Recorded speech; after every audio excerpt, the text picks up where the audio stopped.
Olugula olwaleero amaligo okufuka wadde sipiika wa Paalamenti Jacob Oulanya gasasanidde eggwanga lyonna era n'abikiddwa omukulembeze w'eggwanga Yoweri Kaguta Museveni ng'ayita ku mikutu egy'enjawulo. Ebibiina by'ebyobufuzi eby'enjawulo okuli FDC, DP ne NUP bikungubagidde sipiika ono nti wadde abadde mu kibiina ekiri mu buyinza era nga bwankizo nnyo obuyinza tebwamujja ku bantu era afudde takyokanga.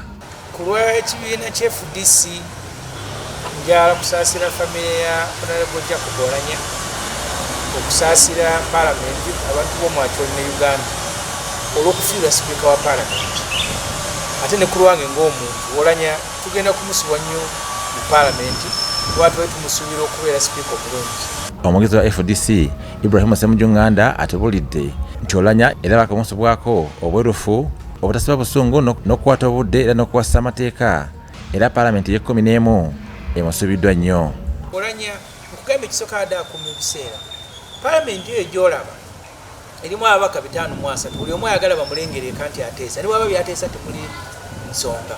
Mu biseera awo nga Kadaga ye sipiika nga mumala essaawa 2 ezisooka ku kye bayita matters of national importance nti ensonga enkulu nnyo mu ggwanga naye ng'omanyi kye baleeta ababaka ewange embuzi za gundi zafudde ewange enkuba yatonye n'emenya obutebe. Ate omwogezi wa DP agamba nti sipiika Oulanya abadde asoosowaza nnyo ensonga ezikwata ku muntu wa bulijjo era eddoboozi lye libadde ly'amawuka ku nsonga z'abantu. Nze ndowooza nti eddoboozi lye libadde kkiriya lyabadde akozesa okuvumirira obutali bwenkanya. Weewaawo obeera mu sisitimu nga yafa nga institutions zirefused oyinza okwogera ekintu oba noissuinga order naye ng'alina kugiteeka mu nkola ng'ate ye order ze azijja walala. Ono ayongeddeko nti Oulanya abadde alina omuwendo ogwagatta ku Paalamenti y'e11 ku luuyi lwa gavumenti ne ku luuyi oluvuganya. Abadde avaayo in fact sometimes abantu abamu babadde balowooza nga baalinako opposition yagenda n'avaayo n'ayogera ku kintu kya ate bw'omutunuulira ye musajja abadde ayogera ekimu.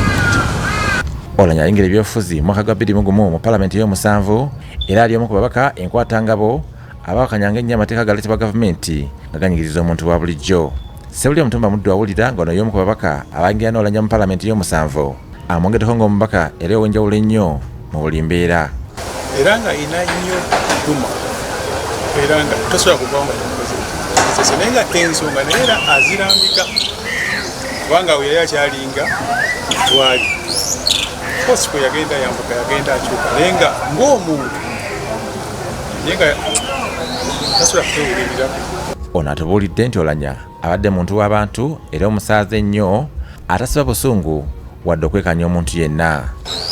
Abadde agezaako okubalance naye ng'era sitiimu kitooberera nga bw'omanyi status quo eri mu Uganda kati manzi enkuba egyokulabirako nina abantu abava mu bitundu byaffe wano bafuusiba minisita mu gavumenti eno naye nga nemukubeera simu akijjako tetumwebaza emirimu gy'akoze kubanga okukolera mu buseerezi buno omusajja okukolera mu kateebe kano omusajja nnyumu naddala Paalamenti wadde mu Paalamenti y'omusanvu yajjira mu kibiina ki UPC oluvannyuma yeegatta ku NRM era tuwulidde byatayinza kwerabirako Oulanya ne webaava okwawukana mu byobufuzi.